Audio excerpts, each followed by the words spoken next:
Right now on Eyewitness News at 10 o'clock, a horrible scene in Upper Makefield Township. A mother is accused of trying to kill her two sons. Tonight, both boys are on life support. Today is Monday, May 2nd, 2022. This is CBS 3 at 10 o'clock, now streaming live on CBS News Philly. My name is William Jr., and I'm filling in for my favorite aunt and uncle of CBS 3. They have left me in charge. We get the latest news coverage from Jasmine Payute, my sister, live in Upper Makefield Township, Bucks County, Pennsylvania. Good evening, Jasmine.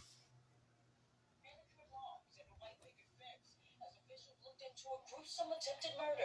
It's hard to know what to say when something like this happens. Investigators say this gray and white house is where 38-year-old Trinh Nguyen shot her two sons, 13-year-old JT and 9-year-old MT, in their bedrooms. The shots fired on Timber Ridge Road in Upper Makefield Township around 7 o'clock Monday morning. It's a very difficult image to get out of my head.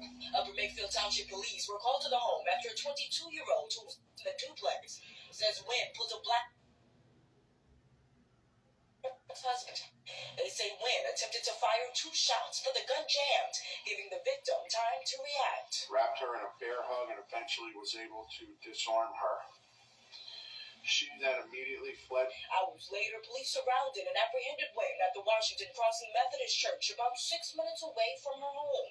She was reportedly under the influence and suicidal. We have some very strong leads on motive, but I think it would be premature and unfair of me to comment on motive right now. While detectives look into an official motive, Eyewitness News learned Nguyen was set to be evicted after a judge issued an order of possession on April 14th. Court documents show she owed about $11,000 in rent. None of it explaining why her two boys are now on life support. It's sad. We didn't know them well, but the kids played in the street, we're neighbors, and it's just sad to see a family go through this.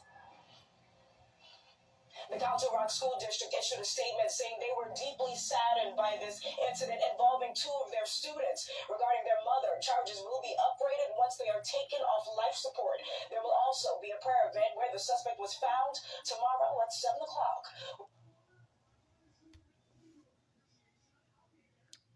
Thank you, Jasmine. We have new developments tonight in a tragedy that happened in South Philadelphia. A fired Philadelphia police officer now facing murder charges in the March 1st shooting death of Thomas Sedario. My Uncle Siafa Lewis is live at police headquarters with that story. Uncle Siafa, good evening to you. Several charges in Thomas Sedario's shooting death, including first and third-degree murder. During his weekly press conference, District Attorney Larry Krasner addressed some of the grand jury's findings. It's believed that either Sedario or the 17-year-old friend he was with shot an unmarked police car which had 4 plainclothes officers in it. Former Officer Mendoza gave chase and fired 3 shots at Sedario, the last of which struck him in the back and killed him. At the time of the last 2 shots, Thomas Sedario was unarmed, having discarded the gun back at 1739 Barber Street, which was approximately 40 feet away. We weren't able to catch up with members of Sedario's understandably distraught family, like his young cousin who had this to say to Edsel Mendoza. You should have knew he was a little boy. You should have never killed him. You could have did anything else to him. And his great aunt, who shared the toll Thomas's death has taken on his mother and the rest of the family. Not good. Not good at all. I mean, it's her son, her only son, her own child. I mean, this cop took him.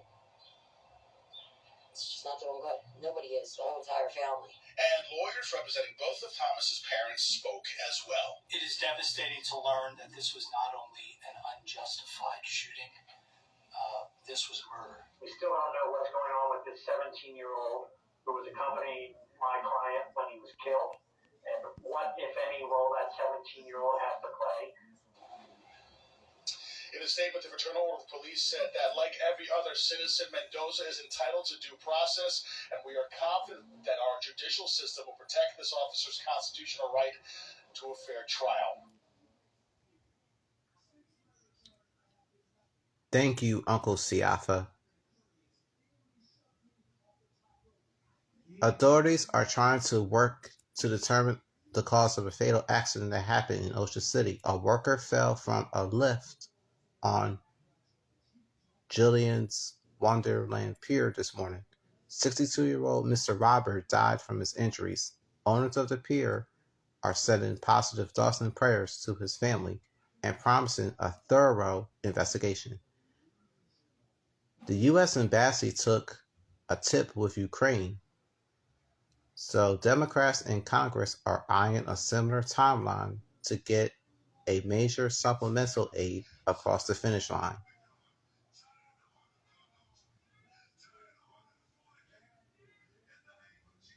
There's going to be some things that could happen. We get the latest news coverage from CBS News correspondent Deborah Alvarone, who happens to be my auntie. Go ahead and take it away.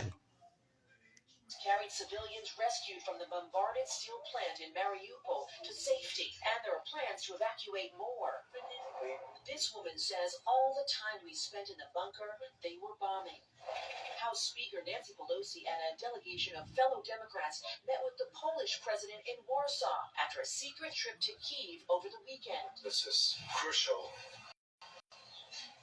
moment in politics for us. Congressional Democrats are hoping to pass the president's request for an additional $33 billion in Ukraine aid by the end of the month. President Biden is traveling Tuesday to a Lockheed Martin facility in Alabama that produces Javelin missiles, which is among the weapons the U.S. has provided to Ukraine. He will deliver remarks about the security assistance we are providing, highlighting the urgency of the request to Congress to pass funding quickly. Russia's assault rages on in the eastern and southern parts of the country, though Ukrainian forces continue to fight back. Ukraine's naval forces released this video, which they say shows a drone strike on Russian patrol boats in the Black Sea. Deborah Alvarone, CBS News, the White House. All right, thank you, Aunt Deborah Alvarone. Vice President Kamala Harris will return to work tomorrow after battling against COVID-19. She says she tested negative and she's been working from home ever since she first tested positive last week. She will continue to wear a mask when she's around other people in accordance to the guidelines of CDC. Still ahead on Eyewitness News, an arrest warrant has been issued for a jailed official who may have come clean as he was trying to escape.